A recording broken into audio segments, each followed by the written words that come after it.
Welcome to another Overpaid Over the Bar mini league video with me, Anthony. This week we're looking back at game week 35, ahead to game week 36, and there's only 3 weeks left in the season of fantasy football mini league. So let's get into it. First of all, let's have a look at last week.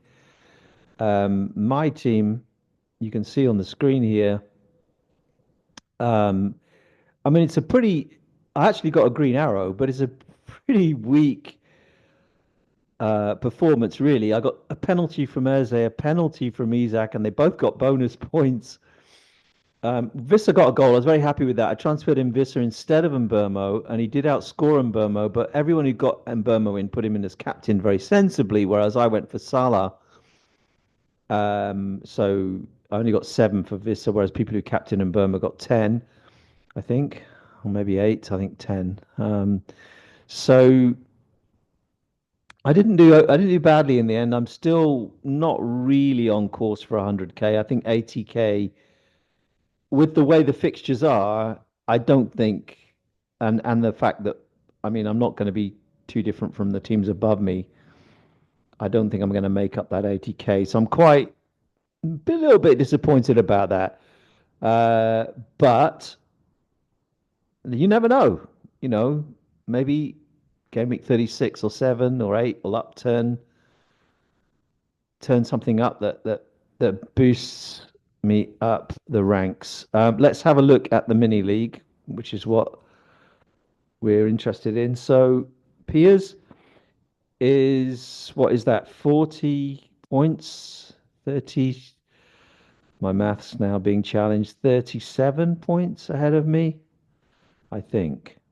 Yeah, yeah, 37 points. That's not. He's not uncatchable. Um, I'm looking at that thinking I could do that. And actually that would take me, I think, into the top 100k or near it. So maybe I could make the top 100k. As I've said before, making the top 100k matters to me much more than winning the mini league. And it'd be great to see Piers win because I'm not sure he's won this mini league before. He used to play in the early 2010s, and I don't think he won it at that point. So one of the things that I always say is if it's not me, then I always want somebody who hasn't won the league before to win it, and Piers is looking good for that. Craig's also keeping up the pace, but as he says himself, perhaps has left it a bit too late, but shouldn't give up because there's definitely points to be had in the last 3 game weeks. Not a massive amount of points, but there could be a swing with a player here and there. Otherwise, in this game week, nobody scored sensationally well. Tom Watts, my colleague in Lisbon, did pretty well. He's a cool guy. One day we'll have him on for a video. Rio Rebels, Matty White, my friend, my teammate in Brazil in the Rio Rebels team that we used to play in. He's a Stockport fan now, living in Stockport again. He did pretty well on 61. Apart from that, nothing much to shout about. And many people, of course, at this point will have lost interest and would never watch this video. But I'm gonna carry on doing it because I know Keith watches. Hi, Keith. And yeah, hope you had a good week off anyway last week. So now fixtures. Oh, we should mention the Overpaid Over the Bar Cup. I say we, I. I don't know who else I'm talking about. I should mention the Overpaid Over the Bar Cup because we're in the last 8 of the Overpaid Over the Bar Cup. I can't show you that on the screen because it doesn't appear anywhere on the app, but I have checked it out. So I am still in it, and I'm playing John Holloway in the quarterfinal. This week we have the quarterfinals. Adam Speak. It would be great if Adam won the cup because after his silly start to the season. He's up against the tractor boy, Edward Clary, who we assume is an Ipswich fan. He's one of the few people in the league who I don't actually know personally, but I know he lives in Paris, or did live in Paris, because it was from when I was working there that I picked him up somehow in the league. Um, he is playing Adam Speak in the quarterfinal. Piers is still in it.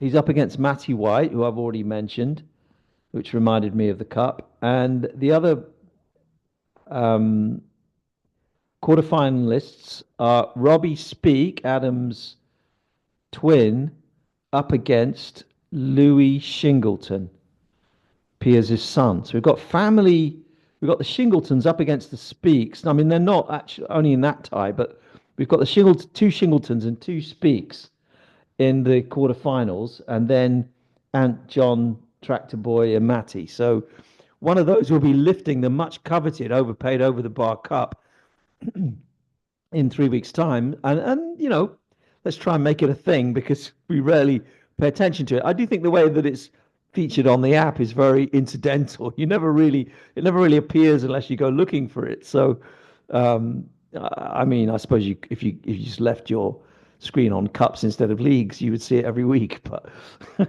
anyway, so fixtures. I mean, the season has become a bit strange at this point.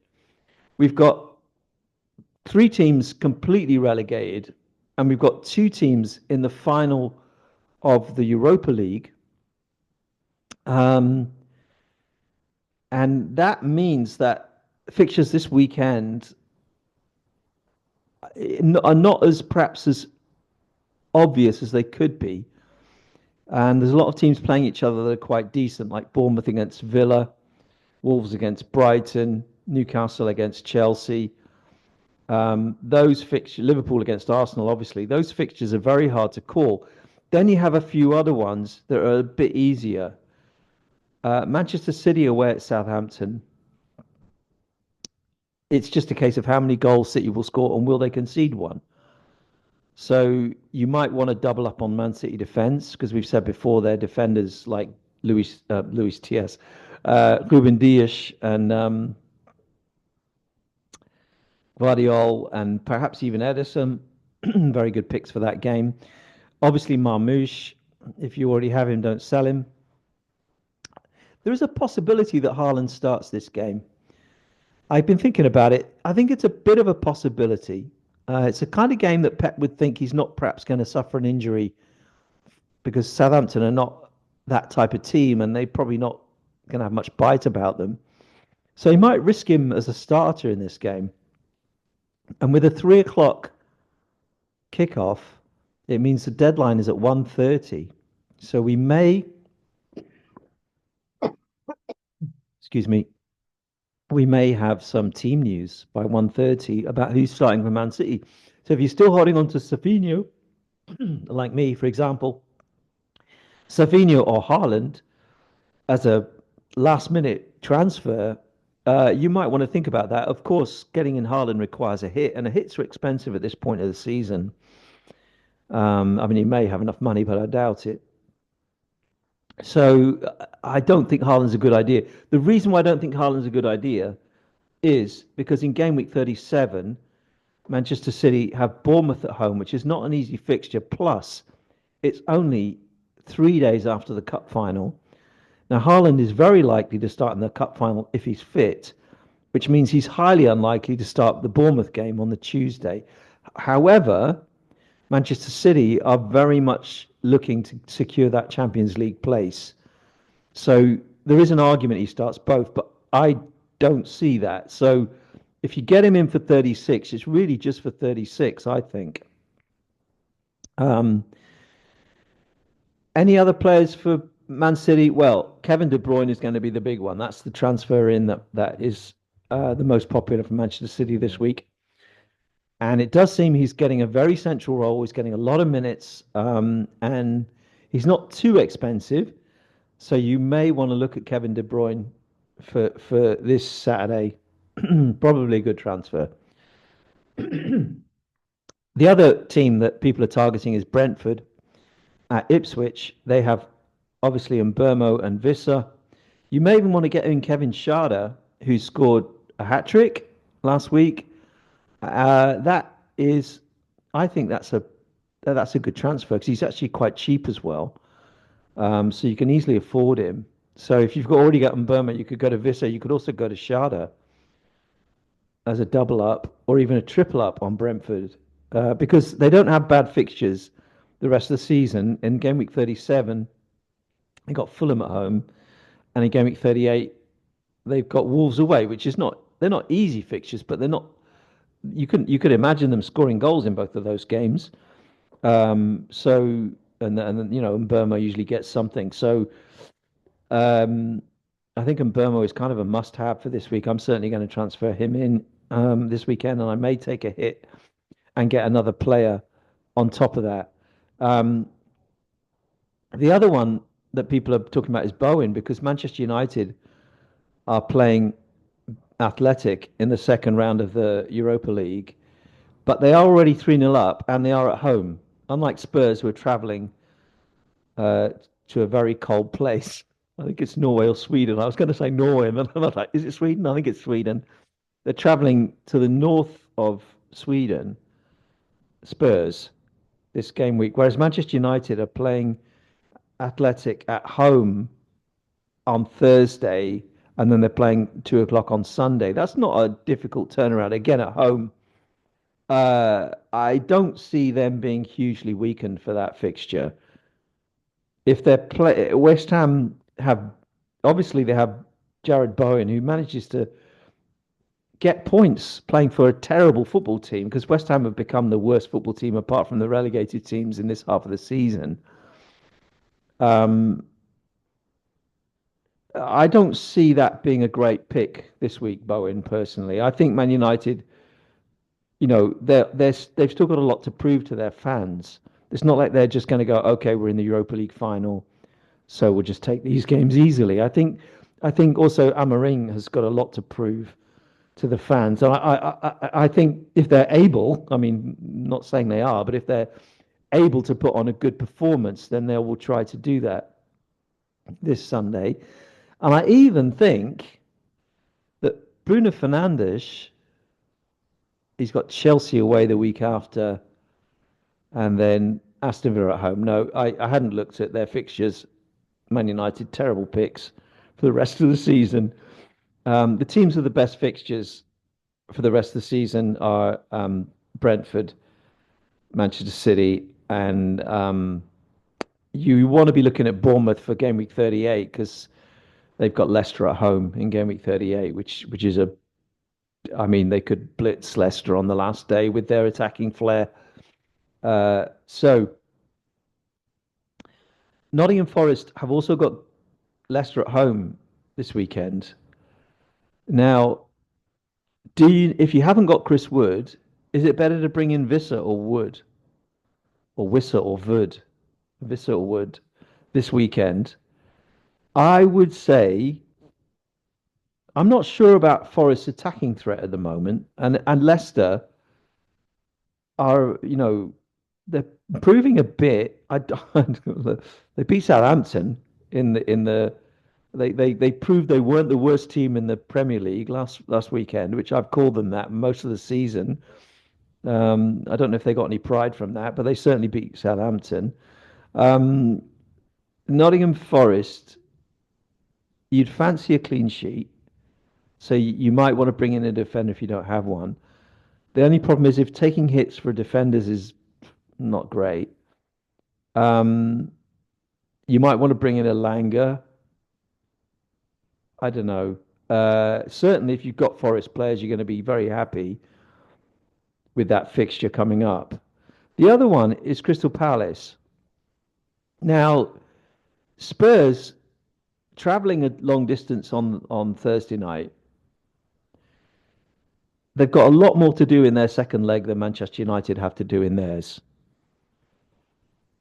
They'll be very happy if they can beat Palace. Sorry, Bodo Glimt. They'll be very happy if they get to the final of the Europa League. And then they'll play Palace on Sunday. Now, my guess is that the team they put out on Sunday will be weakened. And also, Spurs do seem to lack a bit of. I mean, I think Manchester United have been better than Spurs recently, which is saying something. They seem to lack cohesion. They seem to lack a little bit of belief. I don't think the players are any longer on board with Ange Postecoglou. I I have Eze and Sarr, and I'm actually going to keep them for this fixture, and I'm going to play them. I'm not going to put them on the bench because I think Palace could score here, and I think Palace will want to score here. I think they'll be out to, the FA Cup finals the following weekend. Don't have to worry about that. I think they'll be out to get Spurs on Sunday, and I think it probably could be a 2-2, something like that. So Eze and Sarr might get something. I'm going to keep them in my team. Liverpool Arsenal. Who knows what's going to happen in that game? You would fancy Liverpool to win it. Arsenal on the back of a very disappointing Champions League semi-final against Paris Saint-Germain, but they did play a lot better, to be fair, than in the first leg. And in the first half, things had gone differently if Donnarumma hadn't played so well in goal. They could have got something from that game, but being 1-0 down at the beginning was always going to be tough. Very sad to see Arsenal go out. Um, very interested to see what happens in the final after the cracking semi-final second leg that followed the amazing semi-final first leg of Inter against Barcelona. Amazing football. I wasn't able to see the second leg of this one, and that because of work, and that I'm really disappointed about that. I'm going to watch it back there's a on my app. There's a way of watching it back. I might watch it back in its entirety even tonight. But I would say Liverpool will win this 2 or 3-0. I just can't see Arsenal being able to muster up enough collective effort to win it. And I don't think their fans even care if they lose or win. I think their Champions League place is guaranteed. So let's say Liverpool win that. If you've got Liverpool players, play them. Salah, Luis Diaz, or Van Dijk, Trent Alexander-Arnold. You got any of them? Play them. Um, Otherwise, not much to say. Fulham, Everton, good chance for a Fulham clean sheet there. Uh, okay. So, only 3 weeks left. Let's keep tabs on everyone's progress. Don't forget that your ranks is always in your rank history. So any rank increase at this point will make your history look better. Um, and we've got 3 more weeks of football in the Premier League to enjoy before what's going to feel like a long summer break this year with no international tournaments except for that stupid World Club Championship thing. Um, so thanks for watching. I will see you again next week. Bye bye.